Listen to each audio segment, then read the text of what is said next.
Bien, estamos de regreso en nuestro programa Rutas y Retos de Legalidad, hoy con el tema jurisdicción en las redes sociales. Nos acompañan dos abogados expertos en materia digital, la maestra Janet Huerta y el maestro Jaime Limón.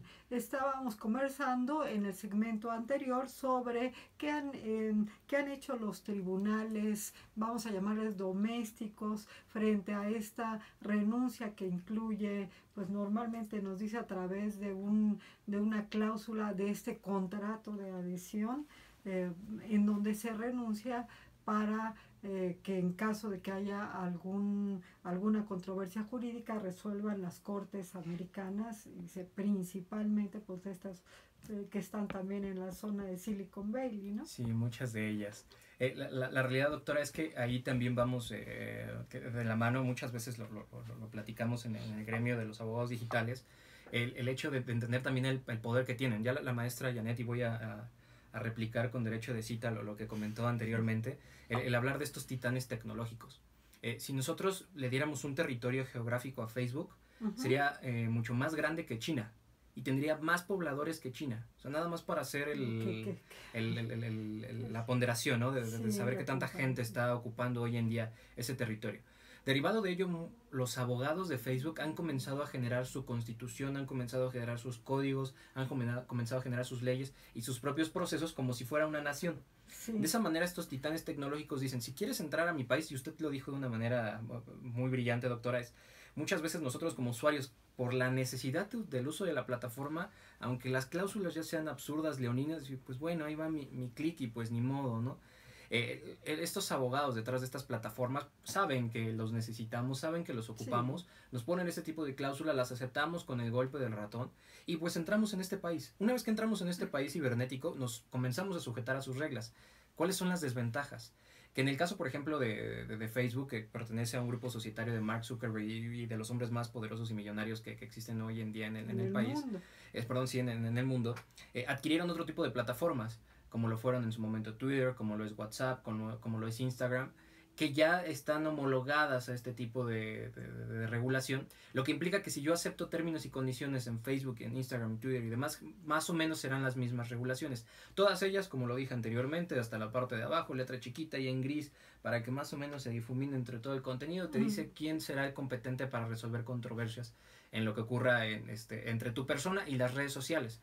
Aquí la realidad es que se comienzan a transformar en términos muy complejos. En muchos foros académicos lo he platicado. Por ejemplo, en tema de propiedad intelectual en redes sociales, si tú tienes un pleito en contra de Facebook, tienes que demandar a Facebook Ireland Limited. Tendrías que demandar a una razón social en Facebook, y en muchas de las hipótesis de propiedad intelectual te dice tendrás que irte a las cortes de Irlanda. ¿Yo con qué recursos, si tengo un tema de propiedad intelectual, me voy a ir a pelear a una corte de Irlanda?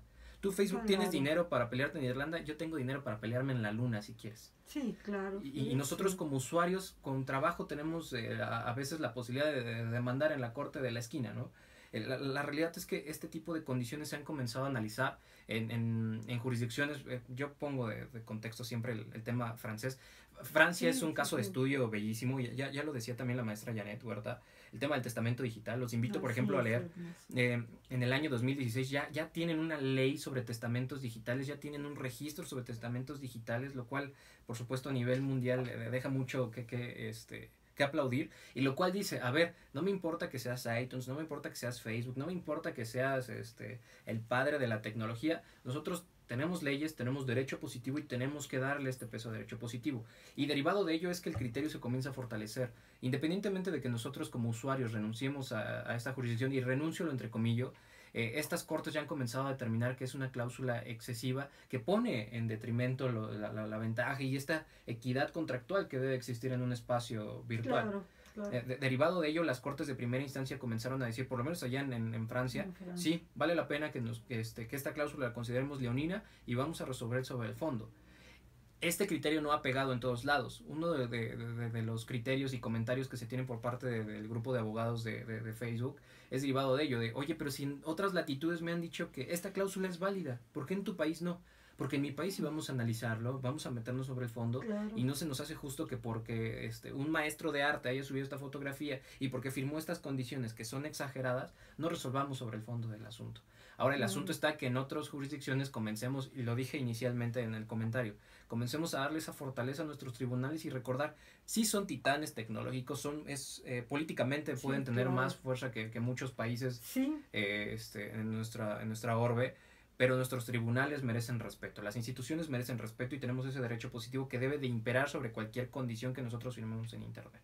Sí, además de que se está vulnerando ese derecho humano de acceso a la justicia, porque en efecto, como bien nos comenta maestro, pues esto de que me voy a sujetar a la jurisdicción, a los tribunales de Irlanda, pues es bastante utópico, vamos a llamarlo, o tanto como decir no voy a tener un espacio en donde poder demandarlos en caso de que fuera necesario, ¿no? Porque pues hay que recordar además que Irlanda particularmente pues es también el país que los acogió como paraíso fiscal para ellos. Entonces vamos a decir, ya de entrada es un país que sabemos, suponiendo que alguien tuviera los recursos y quisiera demandar en Irlanda, pero es un país que está en apoyo de este tipo de compañías, o sea, ya no hay una justicia imparcial. Aquí sería muy interesante que organizaciones como la misma OCDE se empezaran a pronunciar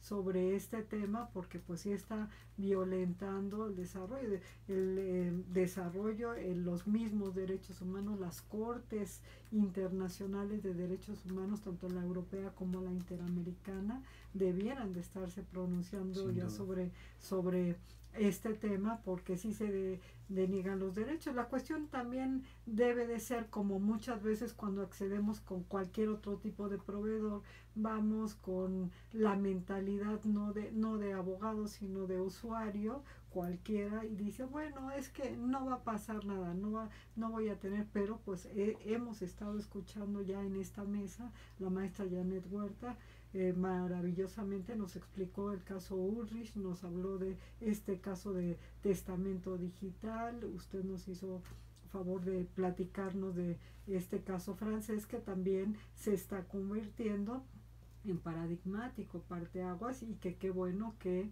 en Francia sí se estén tomando las medidas pertinentes. Yo creo que si el conjunto de naciones, y vuelvo a repetir, para mí lo idóneo también sería a través de organizaciones internacionales, no solamente lo que pueda pronunciar ya frente al caso concreto, pero irle poniendo límites a estas empresas respecto de este tema. Claro, y sería bellísimo. El escenario que ahorita planteó usted, para mí sería una utopía perfecta. Imagínese a la OCDE enfrentando a Facebook y ponerle un alto normativo.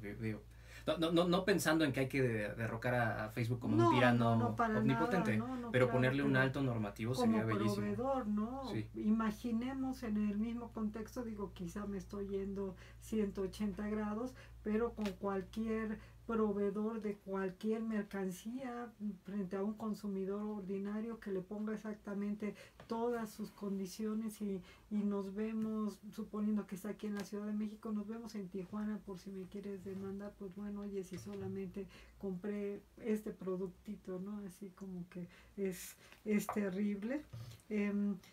Sobre esta, ¿habría otro caso paradigmático, emblemático que nos pueda referir, maestro? Sí, sin duda. Afortunadamente, Francia es solamente la punta de lanza en este tipo de escenarios. La realidad es que ya tenemos también casos latinoamericanos. ¿Sí? No han sido tan sonados, no han tenido esta fuerza, porque desafortunadamente ya al momento de que se resuelve, gana Facebook. Entonces tampoco vale la pena como meternos a desmenuzarlos, pero tenemos ya casos, por ejemplo, en el caso colombiano, las cortes colombianas ya han comenzado a establecer esta fortaleza de sus cortes de primera instancia respecto de lo que se podría llegar a demandar de las redes sociales. No hablan específicamente del caso Facebook, sino hablan de las redes sociales en general. Este caso es reciente, tiene 2 años, sobre todo con todo este movimiento político que está viviendo Colombia hoy en día. Tienen también una fuerza opositora de izquierda muy fuerte allá.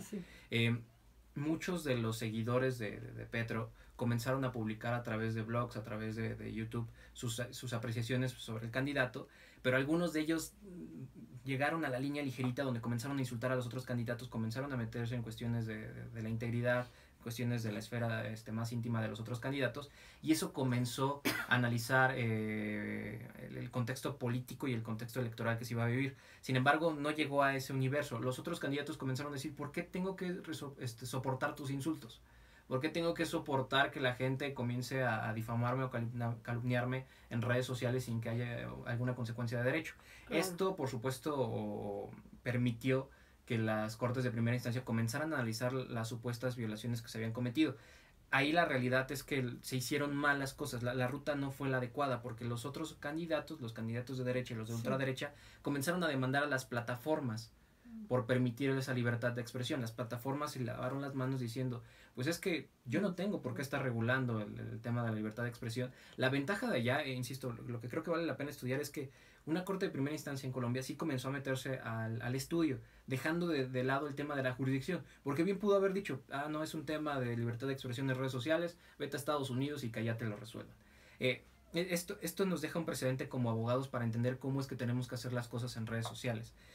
Hay un caso en Australia que se llama el caso de Siggy. Es un chico que se hizo un corte de cabello rarísimo para festejar su cumpleaños y lo convirtieron en meme.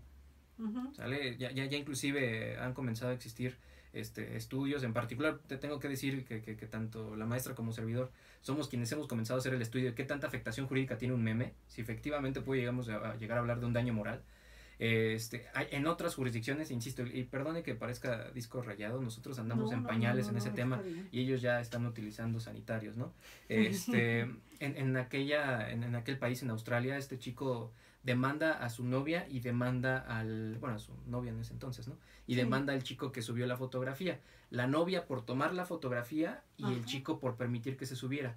En ese caso, el caso australiano fue particularmente agradable porque permitió el acreditar que efectivamente existía un daño moral, porque aparte esta noticia se volvió viral, se llevó a televisión, se llevó a radio, y el chavo sufrió una afectación en su esfera más íntima, claro, que inclusive lo llevó a perder el empleo.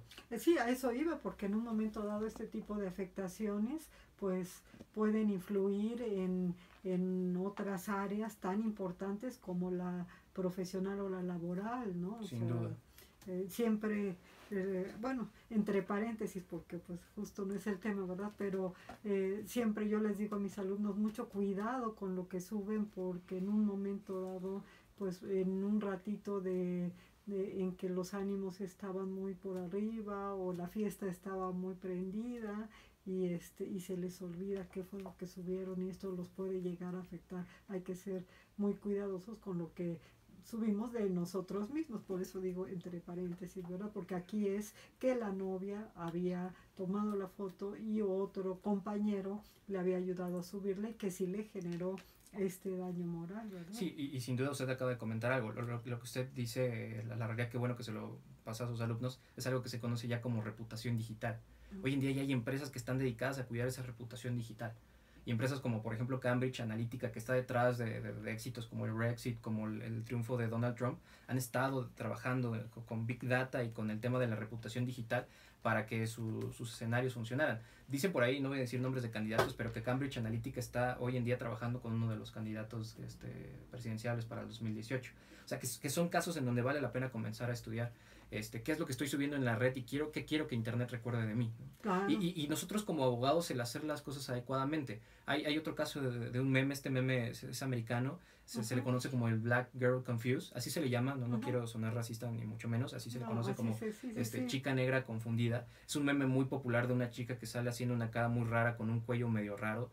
Ella demandó a Instagram, hizo malas cosas, demandó directamente a la plataforma, la demanda en Estados Unidos, está pidiendo una indemnización de $100 millones, y las cortes allá dicen en Estados Unidos, sí somos competentes por temas de jurisdicción, te lo aceptamos, pero él no te está afectando, él no es la persona que tendría que ser tu demandado, no es la parte pasiva en esta demanda.